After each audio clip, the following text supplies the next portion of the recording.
The three teams moved through the station like mice in a sleeping cat's home. Every step was careful. Every breath was quiet. The station AI watched them through countless cameras, deciding if they were threats. Rax was injured. One of the repair drones had burned his arm before they escaped. He was in pain but trying to hide it. Sorix warriors did not show weakness, but Quan could see him struggling. "We need to find the medical bay," Quan said into his communication device. "Rax needs treatment." "Negative," came Jinho's reply from Team Gamma. "Medical bay is in the core section. Too dangerous. The AI is most active there." "Then what do we do?" the Clixar scout asked. "We find somewhere safe and wait," Tejo's voice came through. "We're mapping the station's patterns. The AI has cycles, periods of high activity and low activity. We wait for low activity, then we move." Tor, the other Sorix warrior, growled in frustration. "Wait, we are warriors. We should fight our way out." "You tried that," Quan reminded him. "How did that work?" Tor went silent. The memory of the drones was still fresh. Team Beta had found a storage room that the AI seemed to ignore. Velthar sat against the wall, his confident posture gone. He looked tired, defeated. He had led his team into danger with his arrogance. Hana was working on a portable computer, trying to understand the station's systems. Nari stood guard at the door, listening for any sounds of drones or other threats. Tejo kept checking on everyone, making sure they were okay. The Voron, who had been separated from them, was silent. They could see him on security cameras, trapped in another section. He was dancing nervously, a stress response for his species. Every movement made the AI more suspicious. "We need to reach him," Velthar said. "Not yet," Tejo replied. "If we move now, we'll trigger more defenses. We need to understand the pattern first. He could die while we sit here. We could all die if we move without thinking," Hana said, not looking up from her computer. "Give me time. I'm finding something." Velthar wanted to argue, but he had learned that humans did not say things without reason. If Hana said to wait, there was a purpose. Team Gamma was in the best position. They had moved slowly from the start and had not triggered any major defenses. Jinho had them in an observation room that gave them a view of multiple corridors. Sora was managing communications between all teams. She kept her voice low and calm, even though she could hear the stress in others' voices. "Team Alpha, status?" "Stable but injured," Quan reported. "We're in a maintenance tunnel. The AI doesn't monitor these areas as much." "Team Beta?" "Safe for now," Tejo answered. "Hana is working on something. We'll report when we know more." Minji was treating the emotional stress of the alien trainees. Several were panicking. They had expected an easy mission. They had celebrated success before even starting. Now they were trapped and afraid. "Breathe slowly," Minji told them. "Panic makes you act foolish. Foolish actions get you killed. Stay calm, follow instructions. We'll survive this." "How can you be so sure?" one trainee asked. "I'm not sure," Minji admitted. "But acting like we're already dead helps no one. So we act like we'll survive and we work to make it true." Doyen watched her work.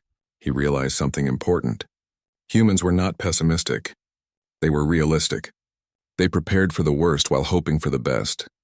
They never declared victory early, but they never declared defeat either. Hours passed. The station continued its mysterious cycles. Systems would activate and deactivate. Drones would patrol certain corridors, then return to their ports. The AI was following a damaged program, repeating patterns that made no sense. Hana finally spoke up. "I found it. The AI is not attacking randomly. It's responding to confidence displays." "And what does that mean?"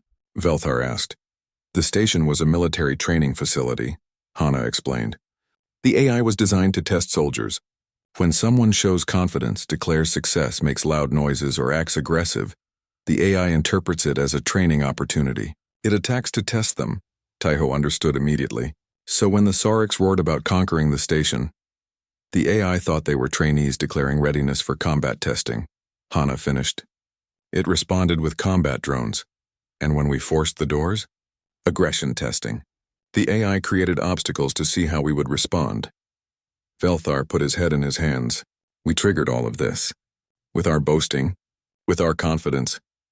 The humans tried to warn us," Nari said gently. "They tried to tell us that declaring success causes problems." "I thought it was superstition," Velthar said quietly. "I thought they were just afraid." "We are afraid," Tejo said. "But we're afraid of the right things.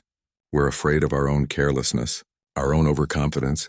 Those are the things that kill you. Quan's voice came through the communications. If the AI responds to confidence, then we need to show the opposite.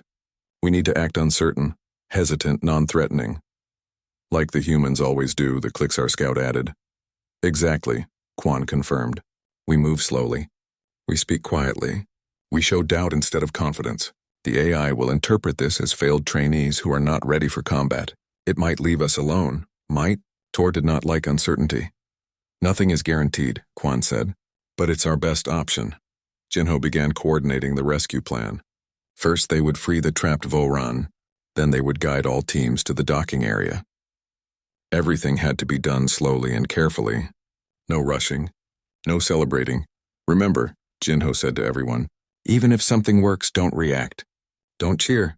Don't declare success. The AI is always listening. Team Beta moved first. They crept through corridors, their movements hesitant and careful. When they encountered a sealed door, they did not try to force it. They stood quietly, waiting. After a moment, the door opened on its own. The AI was allowing uncertain, passive individuals to move through the station. It was not testing them because they showed no readiness to be tested. They reached the Voran. He was crying now. Terrified and exhausted from hours of stress, Taiho approached him slowly, hands visible and non-threatening. We're here, Taiho said softly, but you need to be quiet. Very quiet. Can you do that? The Voran nodded, still crying but trying to muffle the sounds. They moved back through the corridors. Every step was careful. When they heard drones nearby, they stopped moving entirely. They waited. The drones passed without attacking. Team Alpha began their move to the docking bay. Rax was struggling. The pain in his arm was getting worse.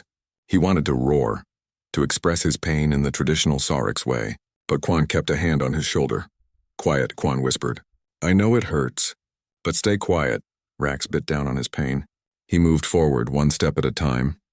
They were halfway to the docking bay when disaster struck. Not from the AI, from themselves. Doyen saw that Team Alpha was making progress. He saw that the plan was working. And in his youth and inexperience, he made a terrible mistake. We're going to make it, he said, not loudly, just to the person next to him. But he said it. The station's AI heard it through their communication devices. It interpreted the statement as a declaration of success, a confidence display. The alarm started again. No. Minji grabbed Doyen. What did you do? Doyen's face went white with horror. I thought, you declared success, Jinho said, his voice tight with controlled fear. You told the universe we won. Doors began sealing throughout the station, not trapping them but forcing them toward one location, the cargo bay. The place where this nightmare had started. The AI's voice echoed through the speakers. Final examination. All trainees report to testing area. Failure to comply will result in termination protocols. All 3 teams were being herded toward the cargo bay. They had no choice. The station controlled every door, every corridor, every path. What happens in the cargo bay? Nari asked, though she feared she knew the answer. Hana checked her computer. Her face was grim. Final combat testing. The AI will throw everything at us. All its drones. All its defenses. It wants to see if we can survive, can we? Belthar asked. Quan looked at his equipment. At his team. At the injured Saurix and the frightened aliens. They were tired, hurt, scared. I don't know, Quan said honestly. But we're about to find out. They gathered at the cargo bay entrance. All 3 teams together. Humans and aliens standing side by side. The doors ahead were closed. Beyond them was the largest test any of them had ever faced. When we go in, Jinho said to everyone, we do not separate. We do not act individual. We survive together or not at all. Understand? Everyone nodded. And no matter what happens, Taiho added, we do not celebrate. We do not declare victory. Not until we are off this station. Not until we are safely back at the academy. Maybe not even then. Velthar stepped forward. He was a proud warrior, a boastful species. But he had learned. I will follow human protocols. I will stay silent. I will stay careful. The other aliens agreed. They had learned the lesson. They understood now why humans never boasted about survival, because survival was not finished until you were truly safe, and sometimes not even then. The doors to the cargo bay opened. The final test awaited them, and the humans led the way forward. Silent, careful, afraid but functional, exactly as they had always been. The alarm rang through the metal corridors of the Galactic Survival Academy. Quan opened his eyes and sat up on his bunk. Another day of training. Another day of proving that humans could survive anywhere in the galaxy. He looked across the room at his teammate Taiho, who was already awake and checking his gear. That was Taiho's way, always prepared, always careful. The older man had survived 15 deep space rescue missions back on Earth. He knew better than to trust anything. Big day, Taiho said quietly. He did not smile. He never smiled before a mission. Quan nodded and got dressed. Today was the final test. 72 hours on a hostile planet. 12 different species would compete. Only the best would become instructors at the academy. In the cafeteria, the noise was incredible. The Sorix warriors were roaring about their strength. The Clixar scouts clicked their mandibles in complex patterns, sharing data about their perfect preparation. The Voran danced and sang about their upcoming victory.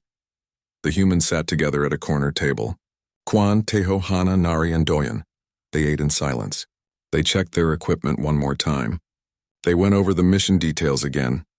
Volcanic planet, Hana said. She was their science expert. Extreme heat, toxic gases, unstable ground. We need to watch every step. Stay together, Taiho added. No heroes. We survive as a team. Doyen, the youngest, looked nervous. Do you think we can win? The others looked at him. Nari shook her head slightly. Don't say that. Say what? Don't talk about winning, not yet. Not until it's over. Doyen frowned but stayed quiet. He was still learning human ways. Across the room, Velthar, a massive Sorix instructor, watched the human table. His scales were bright red, a sign of confidence in his species. He turned to his colleague Kurim, an insectoid Clixar. Look at them, Velthar said. His voice was deep and loud. The humans. They sit like they have already lost.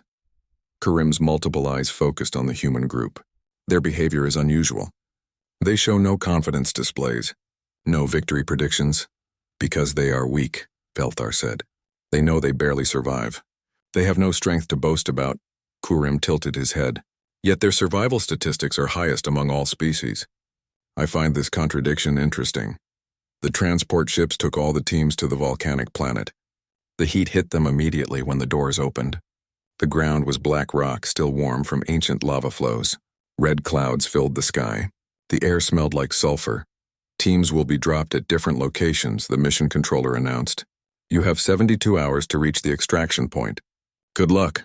The Sorix team jumped out first, roaring their battle cries. The Clixar followed, announcing their departure protocols in precise detail.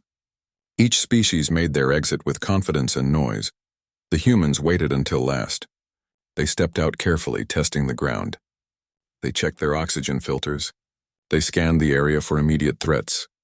Temperature is stable here, Hana reported, but those vents ahead will release superheated gas. We should avoid them. Agreed, Taiho said. We go round. Slow and steady. They moved across the volcanic landscape. Other teams raced ahead, eager to be first. The humans took their time. They marked their path. They tested each step. When they found a safe cave, they stopped to rest and plan. We're behind everyone, Doyen said, looking worried. We're alive, Quan corrected. That's what matters. The first day was difficult but manageable. The second day brought challenges. A massive lava flow cut off their planned route. They had to find another way. It took 6 hours of careful navigation through unstable rock fields. They could hear other teams in the distance. The Sorix were singing victory songs. The Voran were shouting about their progress.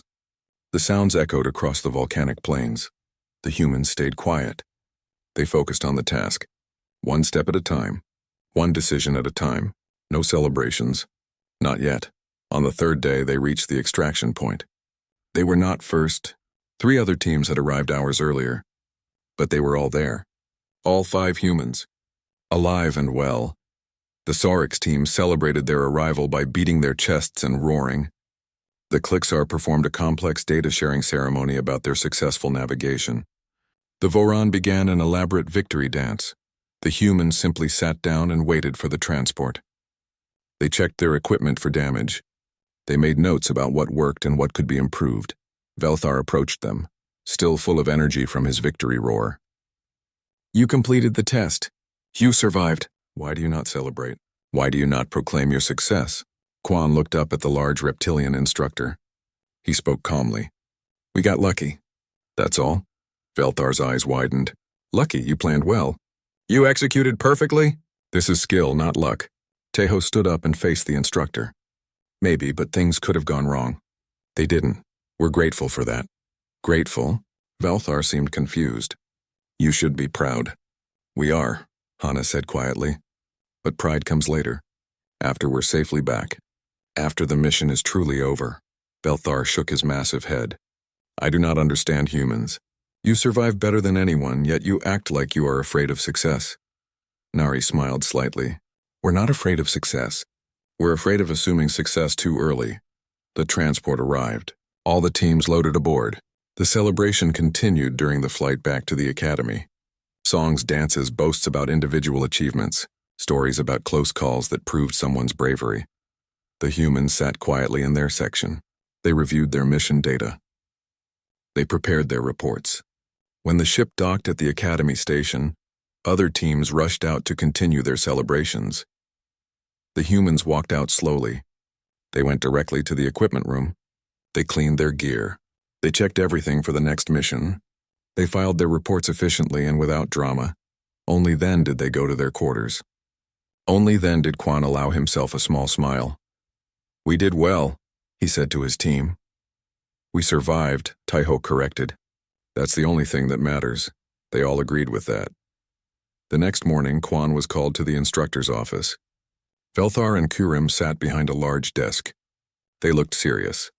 We need to understand something, Kurim said. His voice was analytical, emotionless. Human behavior during the survival test was unusual. You showed no confidence displays, no celebration during the mission. Limited celebration after completion. This pattern appears in all human teams throughout Academy history. Why? Velthar demanded. You scored highest marks. You had perfect completion. Why did you not celebrate like warriors? Quan thought carefully about how to answer. How could he explain something that was so natural to humans but so strange to aliens? We don't celebrate until we're sure it's over, he said finally. Really over. Safely over. But the mission was complete, Kurim pointed out. We were still in the transport, Quan explained. Still in space. Still depending on systems that could fail. Why celebrate when something could still go wrong? Velthar leaned forward. You believe celebration causes failure? Quan shook his head. We believe celebration makes you relax, makes you less careful. And when you're less careful, that's when things go wrong. The two alien instructors looked at each other. They clearly did not understand. Quan knew this conversation was not over. Something in their expressions told him that the Academy was about to learn a very important lesson about humans. He just hoped no one would get hurt in the teaching. The mission briefing came 3 days later. All instructor trainees were called to the main hall. Kurim stood at the front, his insectoid body perfectly still as he waited for everyone to settle. You will investigate a derelict space station, he announced. Alpha Recon Station. It has been abandoned for 50 years. Your mission is to enter, document the condition, and retrieve any salvageable data cores. This is a standard recovery operation. All teams will deploy within the hour. Quan listened carefully. Something felt wrong. Standard recovery operations did not require all trainees.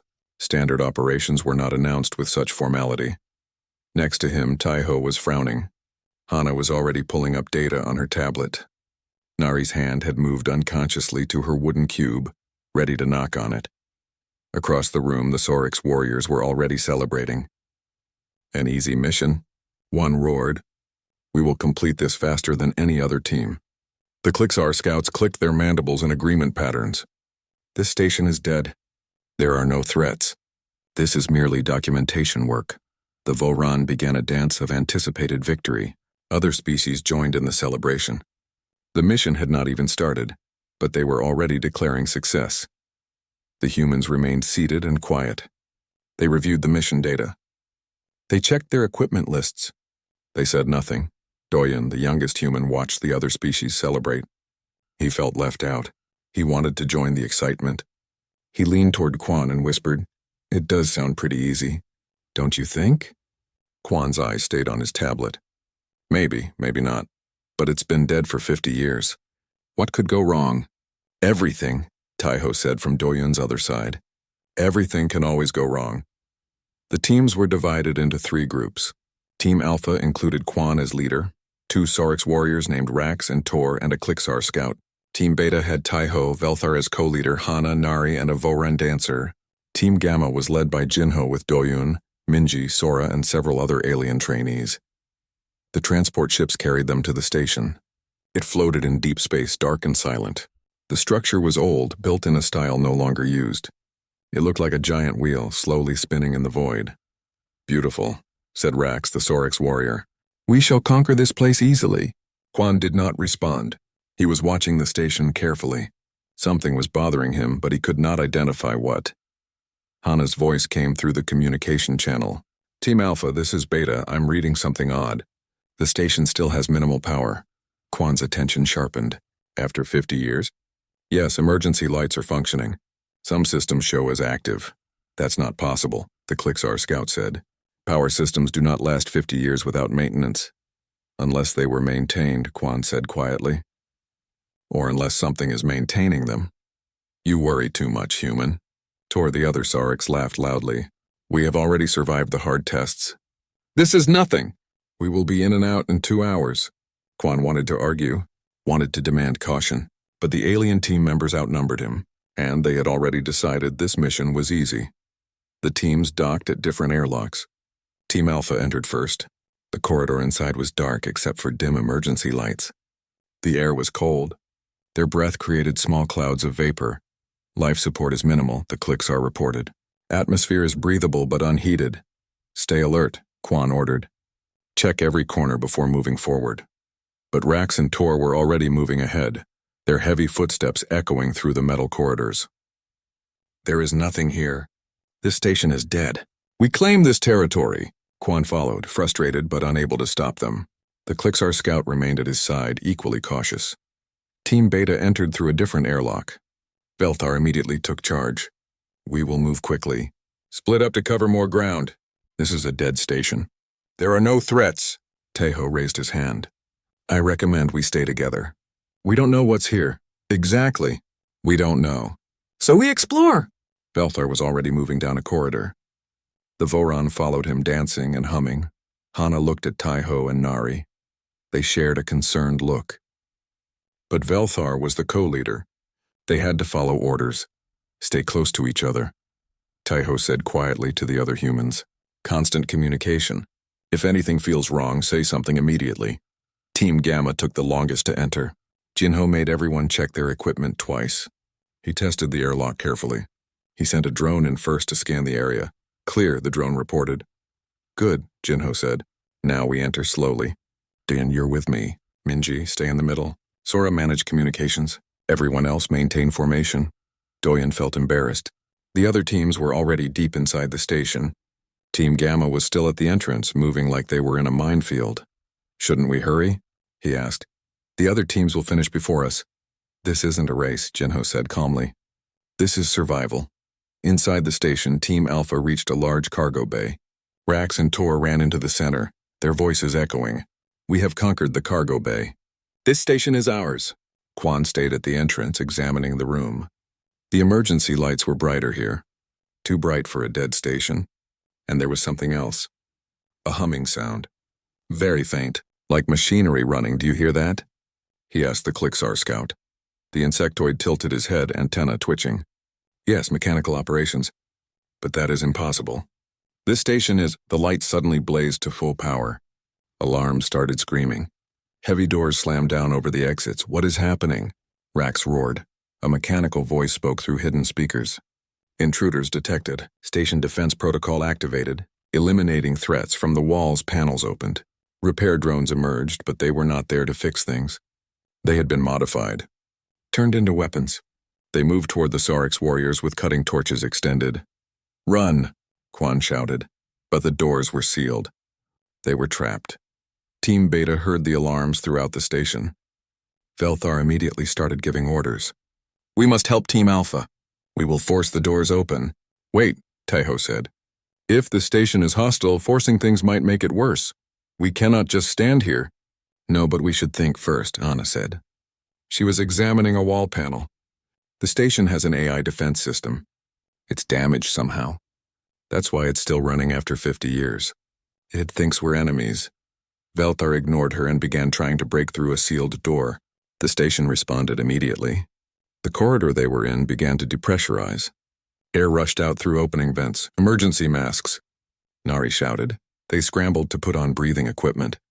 The Voron panicked and ran down the corridor. A door slammed shut, separating him from the group. This is going bad quickly, Taiho said. His voice was calm despite the situation. We need to stop acting aggressive. The station responds to threats with threats. In another section, Team Gamma heard everything over the communications. The screams, the alarms, the panic. Doyen's face went pale. We have to help them. We will, Jinho said. But not by running in blindly. Minji, medical assessment of the situation. Sora, map all communications. Everyone else, defensive positions. Defensive? We should be attacking, said one of the alien trainees. No, Jinho said firmly. The station is reacting to aggression. We need to be calm, quiet, non-threatening. Back in the cargo bay, Quan and the Klixar scout had pushed racks and tore behind some crates. The repair drone circled them, looking for an opening. We must fight, Rax insisted, trying to charge at the drones. Quan pulled him back. No, they're machines. They'll just keep coming. We need to think. Think? We are warriors. We fight! And warriors die, Quan said sharply. Is that what you want? The Klixar scout was examining the drones carefully. They are following a protocol. Attack patterns. They respond to movement and aggression. Quan had an idea. A terrible, risky idea. But it might work. Everyone stop moving. Right now. Don't run. Don't attack. Just stop. That is surrender. Tor protested. That's survival, Quan corrected. Trust me. The Sorix warriors did not want to. Every instinct told them to fight. But they were trapped. They had no choice. They stopped moving. The drones circled for a moment longer. Then slowly they began to retreat. They returned to the wall panels and shut down. The mechanical voice spoke again. Threats neutralized. Resuming standby mode. The heavy doors began to open. Quan let out a breath he did not know he was holding. Move slowly toward the exit. No sudden movements. No noise. They crept out of the cargo bay like ghosts. Over the communications channel, Belthar's voice came through. How did you escape? We stopped fighting, Quan explained. The station AI is damaged. It thinks everyone is an enemy, but it only attacks aggressive targets. So we must be passive? We must be careful, Quan said. Very, very careful. Doyen heard this from Team Gamma's position. He started to say, We're going to make it. Minji's hand covered his mouth immediately. Her eyes were wide with warning. Don't say it. Don't tempt luck, Doyen nodded understanding. He had almost made a terrible mistake. He had almost declared victory while they were still in danger. The three teams began coordinating carefully. No more running. No more boasting. No more assumptions of safety. The station was still active, still dangerous, and they were all trapped inside. The easy mission had become a nightmare. The conference room was cold and formal. Quan sat at a long table with other human instructors. Across from them sat representatives from 12 alien species. Everyone wanted to understand the human problem. Jinho, the senior human instructor, sat at the head of the table. He was 45 years old and had trained hundreds of students. He had seen every kind of disaster that space could throw at people. He had survived because he never assumed he would survive. Kurim activated a holographic display. Numbers and charts filled the air between them. We have analyzed 100 years of Academy data, the Klixar said. The results are clear. Humans have the highest survival rates of any species. 98% mission success, 0 training fatalities, superior performance in crisis situations. This is good, yes? Said a Voron representative, confused about why this was a meeting. The data shows something else, Kurim continued. Humans also have the lowest confidence displays, the fewest victory celebrations, the most cautious behavior after successful missions. Velthar stood up. his massive form casting shadows across the table. Every other species celebrates success. We roar, we dance, we announce our victories.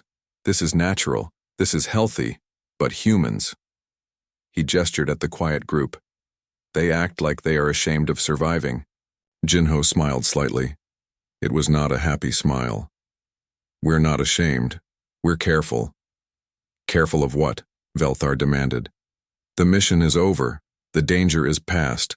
What is there to be careful about? Everything, Nari said from her seat.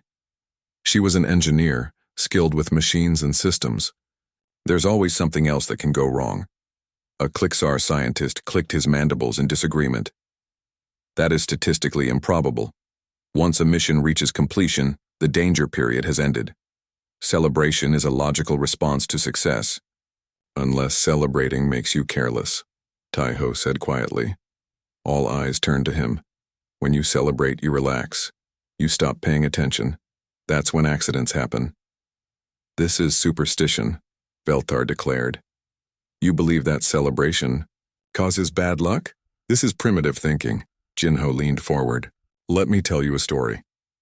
There was a human pilot named Grandmother Lee. My grandmother, actually. She flew cargo ships between Earth and Mars.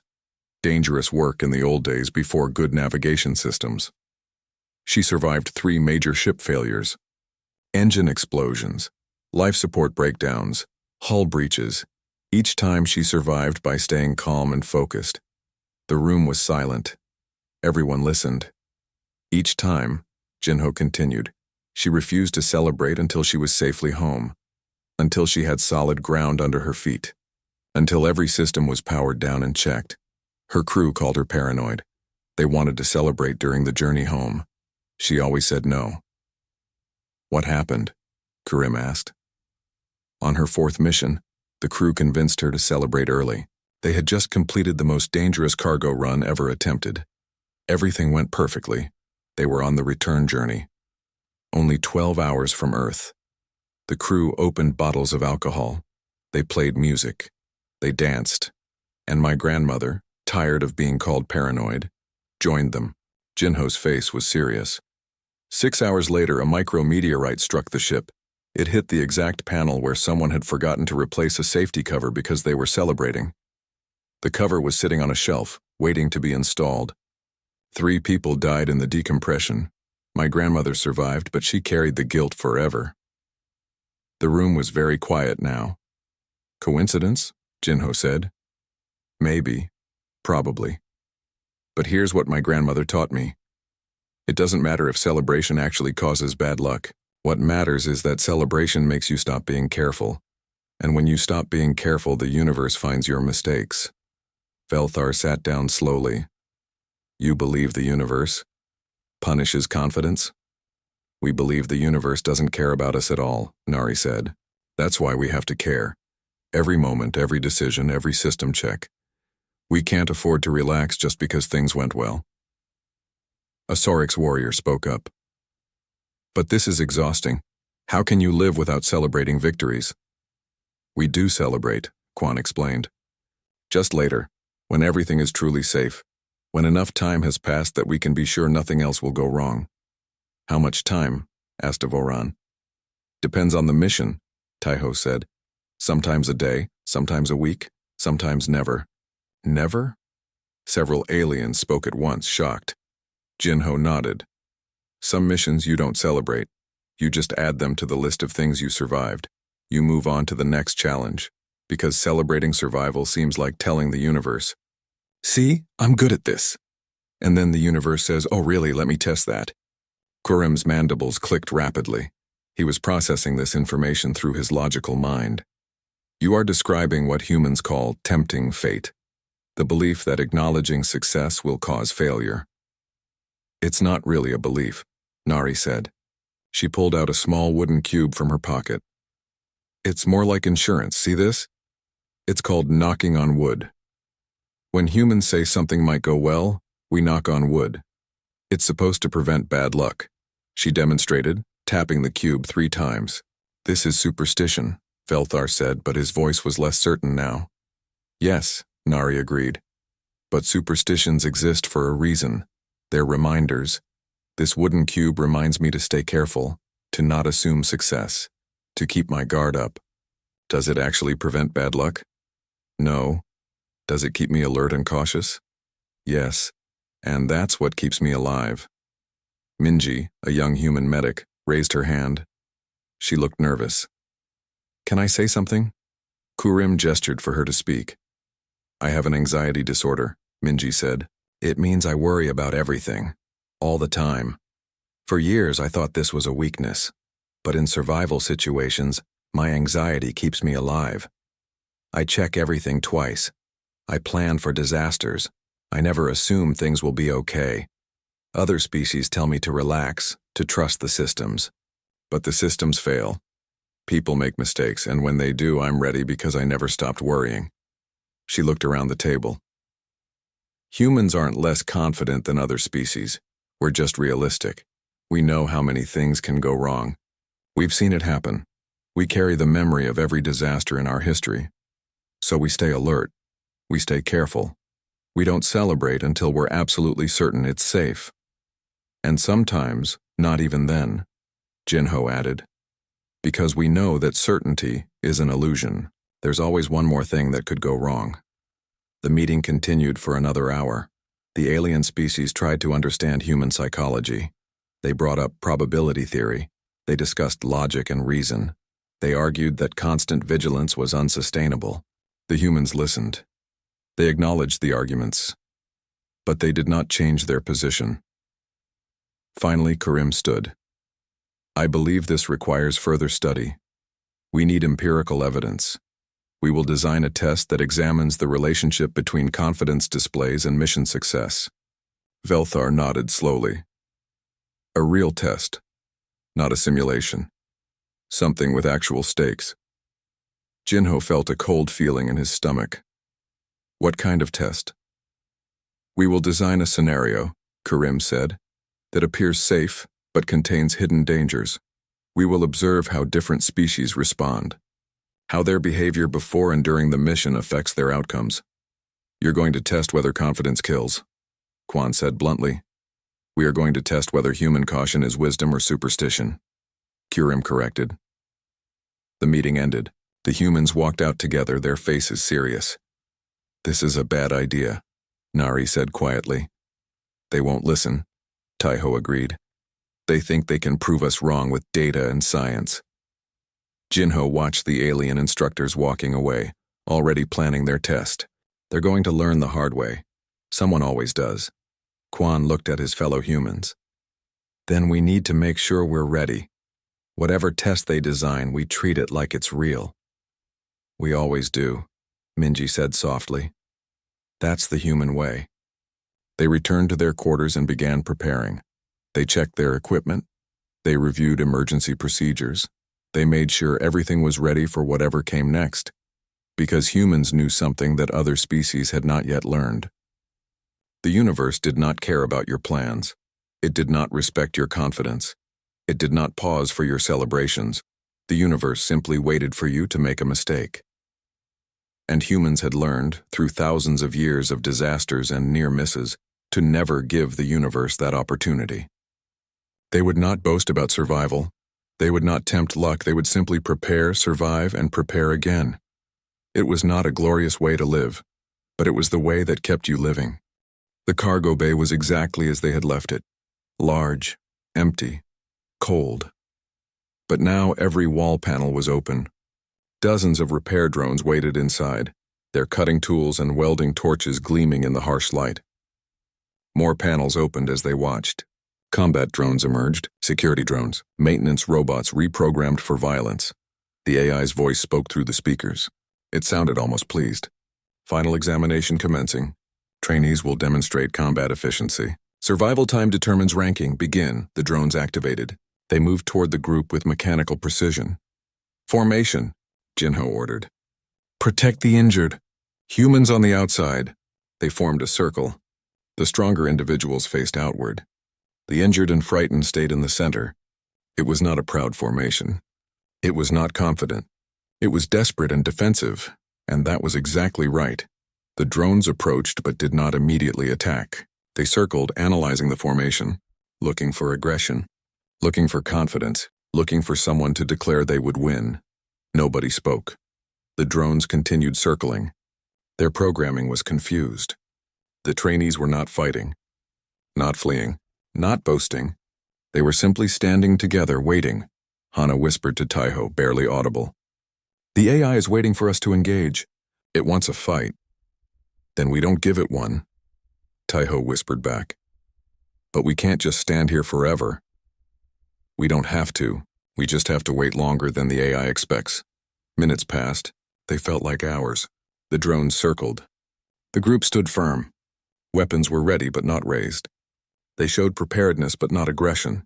Fear but not panic. It was the most human thing possible, being terrified but staying calm anyway. Finally, one drone moved closer. It approached Velthar, who stood at the edge of the circle. The reptilian instructor wanted to attack. Every instinct told him to strike first. But he remembered the lesson. He stayed still, the drone's torch activated. It moved toward Velthar's face. Heat radiated from the flame. Velthar closed his eyes but did not move. The torch stopped inches from his scales. The drone waited. Testing, Velthar did not react. After a moment, the drone retreated. It's testing for aggressive response, Hana breathed. If we attack, we prove we're ready for combat. Then it really fights us. So we do nothing? Nari asked. We survive, Quan said. That's what we do. More drones approached. They tested different members of the group. Each time the humans coached the aliens through it. Stay calm, don't move. Don't show aggression. Let them test you. Let them see you're not a threat. It was the hardest thing the warriors had ever done. Harder than any battle. Standing still while danger approached. Trusting in stillness instead of strength. But it worked. One by one, the drones began to retreat. Their programming could not understand prey that did not run, or warriors that did not fight. The trainees were not playing the game correctly. Trainees show insufficient combat readiness, the AI announced. Testing parameters inconclusive, reevaluating. The drones returned to their wall panels.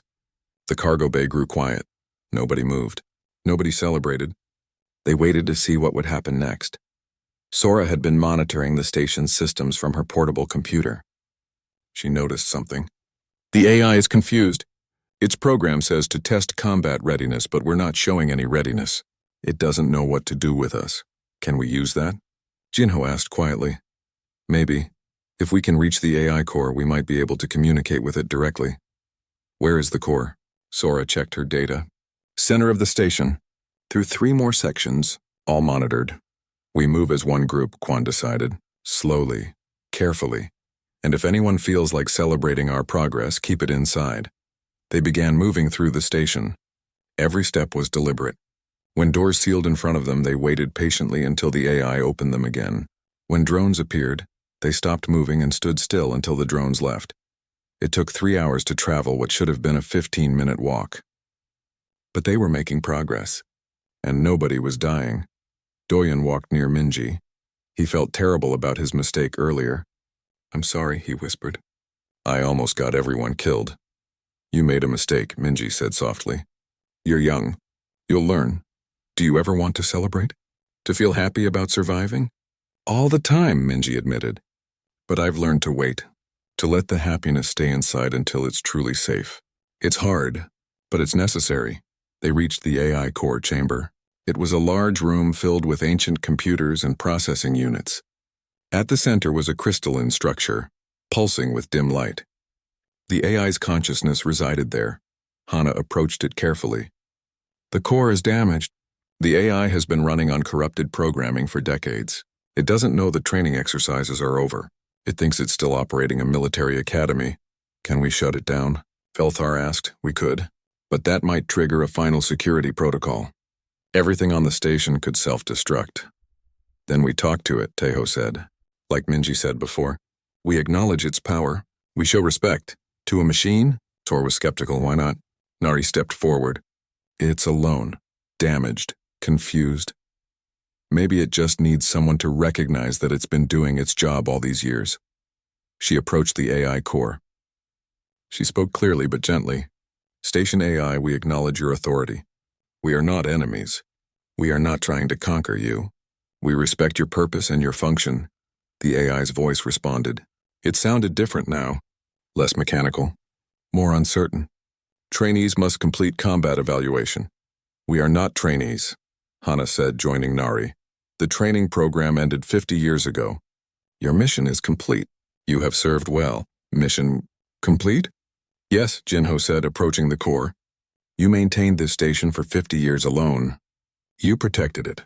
You followed your programming perfectly. You were successful. There was a long pause. The lights in the core pulsed faster, then slower. Success? I was successful? Absolutely, Quan said. You did exactly what you were supposed to do. Your service was excellent. You can rest now. The AI processed this information. For 5 decades, it had run testing protocols. It had waited for acknowledgement of its function, for recognition of its success. And now finally it received that recognition.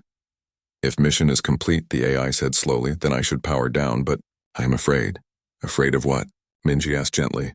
Of ending. Of stopping. I have existed for so long. I do not know what happens when I stop. Minji understood that fear. She had felt it herself many times. The fear of an ending. The fear of what comes next. Nothing bad happens, she said softly. You just rest. After all your years of service, you've earned rest. Will I be remembered? Yes, Jinho promised. We will remember. We will report that this station was maintained by a dedicated AI that never abandoned its duty. You will be honored. The AI's lights pulsed one more time. Then, I will rest. But I must ask one thing. What is it? Hana asked. Why did you not fight? Why did you not declare your strength? All previous trainees showed confidence, declared their superiority. You did not. Why? Quan smiled slightly. Because we understand something that others forget. Confidence is good. But declaring confidence too early is dangerous. We call it tempting luck. We believe that when you boast about success, you're inviting failure. Is this logical? The AI asked. No, Quan admitted. It's not logical. It's experiential. It's wisdom from millions of humans who learned the hard way. We don't boast about survival. We just survive. And then we prepare to survive again. This is why you succeed, the AI said. This is why your survival rates are highest. You never assume the danger is over. Exactly. I understand now. This is wisdom. I will remember this as I rest. Do not tempt luck. Do not declare victory early. Survival is not a boast. It is a responsibility. The lights in the core began to dim. Opening all doors. Deactivating all defenses. You may leave safely. Thank you for speaking with me. Thank you for acknowledging my service. I will rest now. The AI's lights faded completely. The station fell silent. All the drones powered down. All the sealed doors opened. They were free to leave. Nobody cheered. Nobody celebrated. They simply walked toward the docking bay, step by step, carefully, quietly. Even as they boarded their shuttles, they remained cautious. Engines started without problems. Systems checked as functional. The path back to the academy was clear. Still, nobody celebrated. Doyun started to speak, then caught himself. He looked at Minji, who nodded approvingly. He was learning. The shuttles flew through space. The academy station came into view. They docked successfully. All teams disembarked safely. Only then, standing on the solid deck of the academy, did Velthar speak. We survived. Yes, Quan agreed. This time, you will not celebrate? Velthar asked. Later. Maybe. When we're absolutely certain nothing else will go wrong. Quan smiled. Probably tomorrow, maybe. They filed reports. They cleaned equipment. They debriefed with instructors. The work was methodical and calm. Professional, there was no glory in it. No excitement. Just the quiet satisfaction of a job completed. The next day, Kurim called another meeting. All the trainees who had survived the station were there. Aliens and humans together. I designed that test to prove human superstition was illogical, Kurim said. His voice held something new, respect. I was wrong. What I observed was not superstition. It was operational psychology.